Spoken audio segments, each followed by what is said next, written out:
Last year, David, here at the Winston World Finals, we saw three of the most terrifying fires in drag racing history. First, it was Gary Densham to light up, flames literally surrounding the car and melting the fiberglass body. Then it was Texan Billy Meyer on fire at the finish line, the parachutes burning off the car, the fiberglass starting to melt around Billy Meyer. Then, four-time world champion Don the Snake Prudhomme, the most terrifying ride of his 20-year drag racing career. Hard to believe that all three of these men walked away from these fires and are competing here today in round one of funny car competition. Not only are all three competing in the first round, but two of these racers, Billy Meyer and Don Prudhomme, are in the thick of the hunt for that Winston World Champion title here at the World Finals. Good afternoon, everyone. I'm Gary Gerald, along with our drag racing expert, Steve Evans. And today we talk about a confrontation involving three men capping an unprecedented year in funny car competition. It has been an all-out assault on the record book. And three men in that title showdown, a Canadian, a Texan, and also a man from Southern California who 4 times in the past has been world champion. Well, Gary, this is really a war for this funny car world title. Leading the points coming in is Frank Hawley. His first year of serious drag racing in a professional car. He, of course, is from Canada, a very low-budget operation, but won more events this year than anybody else. In the number 2 slot is Billy Meyer, a big-buck, highly sponsored operation throwing 2 cars into this field. And lurking in the background in the number 3 spot is Don the Snake Prudhomme. He's the low qualifier here. If Hawley and Meyer should go out early in the competition, Prudhomme could win this event and possibly his 5th world title. From Orange County International Raceway in Irvine, California, I'm Dave McClelland along with Steve Evans, and this is a Top Fuel dragster. The modern-day Top Fuel dragster, Dave, 1,500 pounds, some 3,000 horsepower of nitro-burning, supercharged Hemi engines. They are the fastest accelerating vehicles in the world today, and a world champion will be crowned here today at Orange County International Raceway, also in funny car and in pro stock. It's the end of a 12-event nationwide tour. And today, a tremendous sense of anticipation here at Orange County among thousands of drag racing fans as Shirley Muldowney seeks to wrap up an unprecedented 3rd World Championship in the Top Fuel category. The season, Steve, that Shirley Muldowney has enjoyed has been nothing short of sensational. Well, Gary, no one has ever had a better one. She's been in 7 final rounds. She's won 4 national event titles. Comes in here with a big points lead. So big, all she needs is to win in round number 1. She is the world champion again. If she loses, however, there is a mathematical chance that a young driver named Mark Oswald in the Candies and Hughes car could win that title. But to do so, he'll have to win the entire event and set both ends of the national record for both speed and elapsed time. And frankly, I don't think he can do it. Now, we're also going to be covering the pro stock competition today, and even though Texan Lee Shepard has clinched a 2nd consecutive world championship and has done it decisively, there has been an unexpected and somewhat surprising challenge from a man out of Georgia who is the fast qualifier for this competition this afternoon. He has been quite a shock the latter part of this season. Warren Johnson of Norcross, Georgia. The last 5 years, all we've heard about in pro stock is Glidden and Shepard, Glidden and Shepard. Well, you better add Warren Johnson to that. He has the performance to beat both of them, but the battle will be on the starting line. They're more experienced drivers, and they will play every game they can think of to psych Johnson out. So we're looking forward to a tremendous doubleheader today for the NHRA World Finals of drag racing.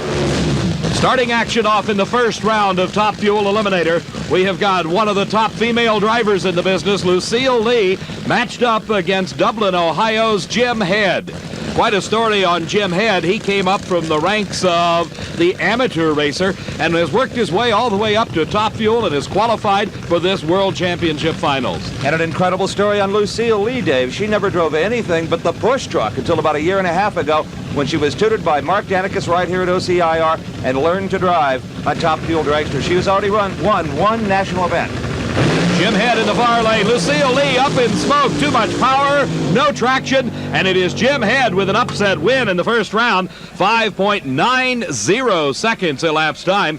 His speed over 231 miles an hour, and a tough break for Lucille Lee. Mark Danicus apparently just putting too much power in the engine of Lucille and overpowered the track, lost traction, and that race went up in smoke for Lucille Lee here in first round Top Fuel action. Back to the starting line, and the burnouts continuing as our next pair of cars. Jody Smart from San Antonio, Texas, will be racing against Ernie Hall out of Cornelius, Oregon. Jody Smart is a speed equipment wholesaler in Texas who has campaigned the national trail now for 2 consecutive years. He's been runner-up twice, but yet to win that first national event. Ernie Hall is a hobby racer from Oregon. He builds fire trucks, David, for a living, and beautiful trucks they are, much like this Top Fuel dragster. Very clean and sanitary all the time. Jody Smart has been knocking on the door of a major championship for some time. For Ernie Hall, his hobby racing has always stood him in good stead. He's qualified at most events that he goes to.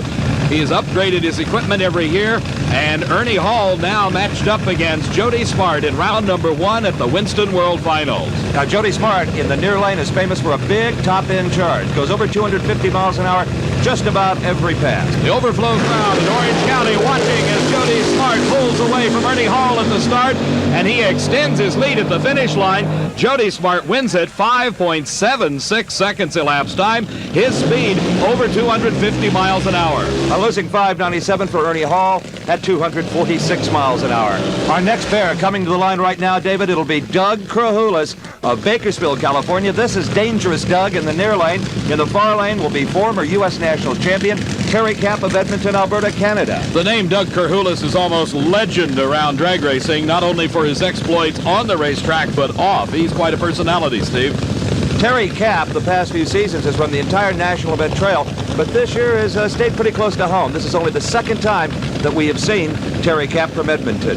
Krahulis out of Bakersfield, California, has had a very successful season in his measurement standards, and that is how many events does he qualify for and how well does he qualify. I think he's made it in the field for every national event that he has competed at this season and has qualified much higher than he did the year before. As they move forward, the Christmas tree starting system will stage them. There'll be a flash of yellow, then the green light, and the race will be on here in round 1, top fuel action, the Winston World Finals.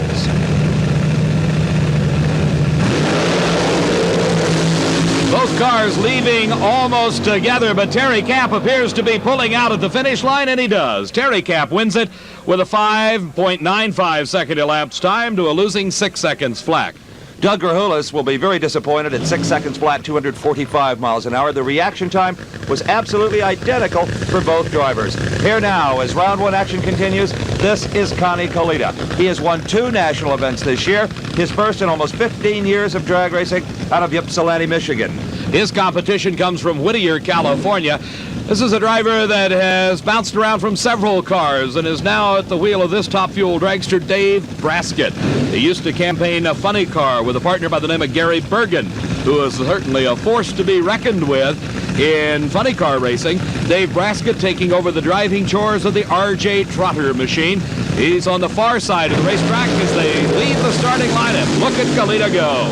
Kalita came here as a 2-car team. His young son Scott failed to qualify, but Connie Kalita picks up the win light in round 1 at 5.71, 236 miles an hour. Dave Braskett, a hobby racer really here at Orange County International Raceway, 6.15, only 201 miles per hour. Interesting thing about Braskett, he's driving the car that was the low qualifier at the start of the season, the first race of the year at the Winter Nationals. That time driven by an Australian. Speaking of low qualifiers, this blue car with the number 2 on the side is Gary Beck. Gary Beck owns the 4 quickest elapsed times in drag racing history. The all-time quickest coming this year at the U.S. Nationals at 5.48 seconds.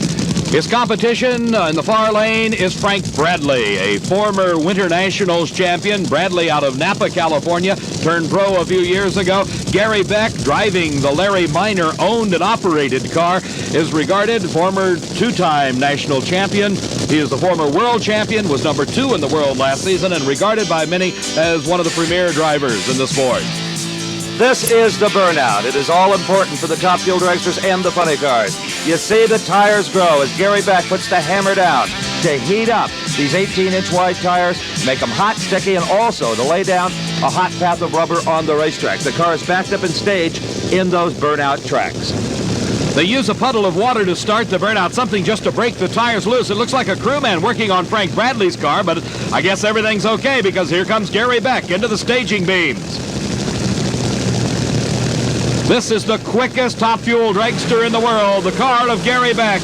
Hey, David, the front wheel has come off of Frank Bradley's car. The left front wheel rolled right off of the car. Bradley crossing the center line, which automatically disqualifies him. Gary Beck will win the race at 5.69, 245 miles an hour. And here you can see the front wheel is gone. Just off the car completely, and Frank Bradley bringing the car to a safe stop. As we watch again, you see both cars coming off the starting line. A great start for Bradley. And then all of a sudden, some vibration sets in, and there's the wheel rolling off across the track behind Gary Beck's car. There was no unusual abuse on the front end whatsoever. It just came off. Our next pair of cars into the water and then out with smoking tires. In the far lane is John Kimball of Compton, California. Here you see John, a trucking company operator in the local Southern California area. He is up against a machine shop owner from the Northwest Portland, Oregon, Big Jim Bernard, who has traveled this entire 12-event circuit this year and has done quite well performance-wise, but just has not quite well enough, David. His crew chief Lee Beard in checking over the car. I tell you, this has been rather surprising car to a lot of people this season because Bernard normally races up in the Northwest, but he decided, let's go on tour this year, and he has surprised a lot of people. All right, Kimball is away from the mark first, but suddenly we see oil, and then the oil is ignited by the header flames. A brief fire. Kimball is okay and shuts it off. Bernard wins it at 581, 238 miles an hour, but that's what 12 quarts of drag racing oil looks like on fire. That's right. As the engine expired in John Kimball's car, you could just see the smoke coming out of it. This is Shirley Muldowney, and the results of this next race could have a definite bearing on the world champion title. She's currently leading, but the driver of this car, Mark Oswald, driving for Candies and Hughes, has a mathematical chance of catching her. Mark, taking over the driving chores this season, is matched up here in the first round against Joe Amato from Old Forge, Pennsylvania, a racer that has converted from alcohol-style racing to Top Fuel with great success. Amato here with the chrome roll bar. Now we'll get a look at the famed Candies and Hughes car. This is the last event ever, they say, for this car. They are retiring from Top Fuel Racing. Got to go to the funny cars. It is the world record holder at 256 miles an hour. That's in the near lane, Mark Oswald. And it appeared to be a bit of a hole shot for Joe Amato, and he is holding on to the lead and extending it, and what an upset. Joe Amato defeating Mark Oswald in the first round, and that gives the world championship win to Shirley Muldowney. Shirley, you sat here waiting to make the first run in the eliminations, and the pressure suddenly goes off. The problem for Mark Oswald, you are now a three-time world champion. It's got to be a tremendous feeling. I'm very proud. I'm very, very happy. The car had a lot to do with it. You know, Pioneer had a lot to do with it, but the people that build and maintain the car, Ron, Pat, my son John, they are in really a class by themselves. At this point, everything becomes academic, but can you get the concentration all together and you're ready to go back out here? And if I know Shirley Muldowney, you're going to win this thing this afternoon. Well, we're going to try. Yes, I have a job to do and have to put everything else out of my mind, and I want to try to do the best job I can because it takes like 100% from everybody, so I can't let them down now. The lady has had an awesome year. Congratulations. Thank you very much. Well, for Mark Oswald and Candies and Hughes, that outside chance for a world championship has evaporated, Mark. Yeah, it just didn't have any horsepower at all. Must have lost a cylinder on the starting line or something. It was just real weak. So Shirley Muldowney is officially the world champion with you going out, and I know you're going to retire this car. Good luck in funny car competition next season. Thanks a lot. She deserved it, too. All right, without the Candies and Hughes car, Top Fuel will be missing just a little something special. What an upset. Joe Amato defeats Mark Oswald. Oswald now out of the running for the world championship. Shirley, the Winston world champion for the third time. And David, now that Shirley has that Winston $40,000 worth of bonus money in her purse, now she'll contest for the event title worth another $25,000. The pink car, the Pioneer Stereo Special. She'll be up against the runner-up for the event title here 1 year ago, Dwight Salisbury, in the Whiting and Markley car from Washington State. In the near lane, it is Shirley, but this is Dwight Salisbury, regarded by many as one of the best on the starting line. But of course, Shirley is the premier Top Fuel dragster driver in the world today. And here at the World Finals, she is just proving it again as she leaves ahead of Dwight Salisbury. She's running away from him, David. 5.72, 248 miles an hour. The crew in celebration. Oh, look at the bright pink balloons going up over Orange County International Raceway here in Irvine, California, as the Southern California crowd treated to some exciting racing as Shirley Muldowney climbs out of her car, a first-round victor. She has a shot at this event title. We've taken a look back at how she earned her way to her third world championship, and Steve, you have the story. Now, along the way, those 4 national event victories, let's take a look at 3 of the most interesting ones. First, in Gainesville, Florida, it was you and Big Daddy in the final round. Don Garlett's an old nemesis for you. He simply just wasn't up to par. It was a race that he wanted to attend because it was in his backyard, and he hadn't been on the NHRA circuit for a lot of years, and for reasons of his own, some maybe good, A lot of them were bad, but he was there nonetheless, and we went up alongside of each other in the final, and it was a lot of tension, and it was a race that he will never forget. I think the race that he will never forget. The Spring Nationals, the press had a field day with an all-female final. Yourself, Lucille Lee. It was a historic day, and it was a good day for the women. It was my day. We happened to set Chloe Lab's time the last round, and we won the race. Okay, let's move along to the U.S. Nationals, the biggest personal victory, I think, for you ever, right? You and Connie Khalida in the final.